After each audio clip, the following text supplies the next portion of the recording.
Hey guys, Sword here, back again with another action figure review. Today we'll be taking a look at the Marvel Legends Konshu Build-A-Figure Wave Zombie Iron Man from Marvel Studios What If?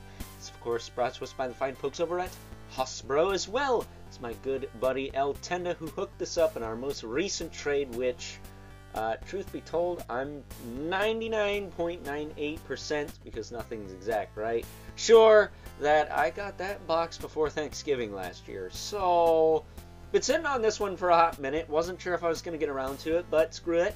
We're here. And so is this figure. So I will leave a link in the description below to El Tenda's channel. You can head on over there, give him a follow, let him know Overlord sent you, but don't be a jerk. I will find you, and you will not like the consequences. Maybe you'll wind up looking like good old Tony Stark here, or should I say poor old Tony Stark here, because the whole zombie thing in Marvel, even the MCU side of things, I believe was because of a virus, if I'm not mistaken. So yeah, kind of sucks for him, but you know, excuse me, we did get this pretty cool looking figure out of it. Now unfortunately I don't have my zombie cap handy to compare this guy to, but I do have the zombie Scarlet Witch from the same wave, so we'll be doing a 2 for Tuesday here and giving you reviews of both of them today, and hopefully they won't drag out so long. So with that being said, let's cut right to the chase and get into the meat and taters of this review, taking a look-see at Tony Stark, aka Iron Man's accessories. Comes with a pair of open hands, not really like zombie hands like Captain America had, but I suppose you could swap one of his hands onto him if you really wanted to. But it does come with 2 repulsor hands, and of course with every repulsor hand you get a repulsor blast. He comes with 2 of these, but you could plug this in here. So it looks like he's firing it off. I'm not sure how cognitive is that the right word? A zombie Iron Man would be, but if you wanted to, you could also pop this bottom piece off, like so, and then you could just put these on like that, or you can keep it with the little, I like to call it a little pew-pew piece. But that's your lot for accessories. That kind of sucks. Would have been nice to get a helmeted head. We did not get one of those with this figure, but taking a closer look at the figure in question, he's pretty cool looking. Almost looks like El Tenda is a zombie. We all know I would look like Matt Murdock as a zombie, but kind of funny there. See, his nose is completely gone, so so much for having a sniffer. He's got some ribs peeking out the side here. Or was it this side? One of his sides, he's got the rib cage showing, which is pretty gnarly. Oh, it's on the back. Oh, it's right there. There it is. It's right on the side, so that's pretty gnarly. But not a lot of like missing bits to this armor. I would have really liked to have seen, you know, a screwed up arm, or a more screwed up arm, screwed up leg with his foot sticking out. It's mostly just the side here, and then his head. Maybe a little bit on the upper body, but yeah, not a whole lot of zombified bits on this figure. If it's accurate to the show, fine, but way to go to town with the zombie design, guys. Give a thumbs up from me. That's sarcasm, of course. I would have loved to have had just a full-blown skeleton arm or something on this guy. It just seems so basic for a zombie figure, because the Captain America was a lot more grotesque looking, let me tell you what.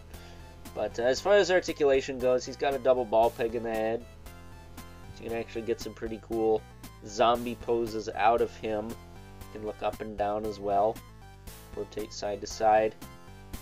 Shoulders go out about that far. I want to say this is the Infinity War Iron Man body, or the Civil War Iron Man body. I'm not too sure on the body. I think it's the Infinity War one though. You can rotate all the way around. Got bicep swivel, double elbow, which on that side don't want to bend. Alright. Alright, you. There we go.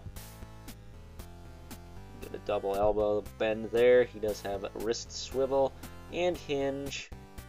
That works fine. No real looseness on this guy. He's pretty tight. He's got a diaphragm twist. And he can tilt back and forth, lean side to side.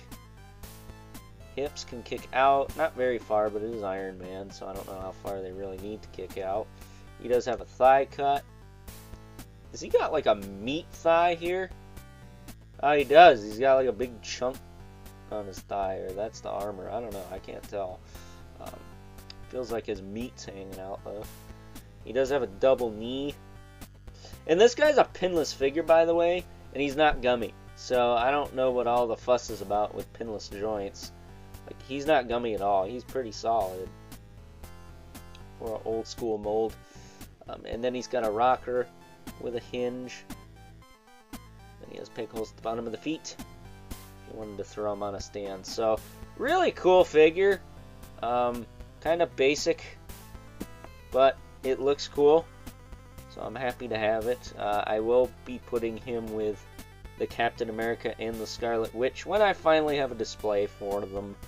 Right now my display is kind of in shambles. Not exactly where I want it at, but accumulating as much stuff as me over the past 365 days or so will do that to you. But standing him back up here and centering him, we will quickly bring in the Scarlet Witch, who's arguably a little bit more grotesque looking and crazy looking as far as these zombie figures go. But there he is with her. They look good together. She, of course, is shorter, as she should be. Curious if we'll get any more zombie figures. I'd like some more. But it is what it is. We got what we got at the moment, at least. I'd like some of the comic book zombie figures, though. Like the old school Marvel Zombies comics. But before we wrap this up, here is with our two regulars. The Mythic Legion's Brother Mandibulith. Right there.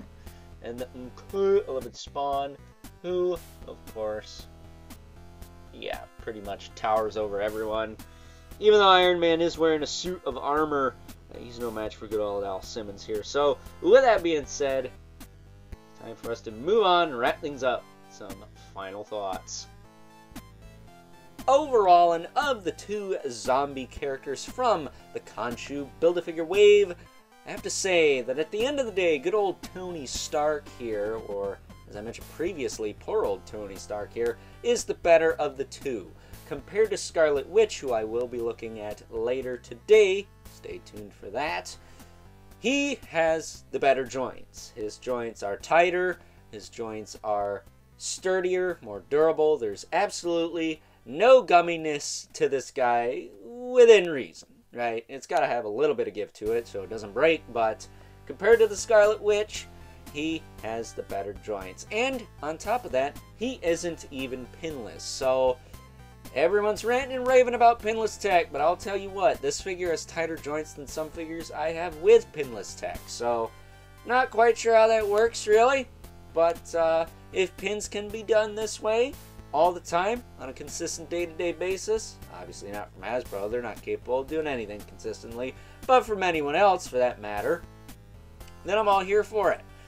If pinless is the way of the future and can actually be proven to be better as far as joint tightness and durability and quality goes, then fine. But I never had a problem with pinned joints before. I grew up collecting Ben 10 action figures with big metal pins, for crying out loud. So obviously they've never bothered me. I know that some people just love that pinless aesthetic, so more power to you, I guess.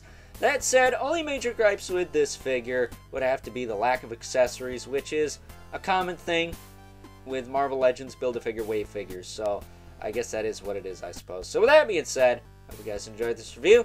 Until next time, I'll catch you guys later.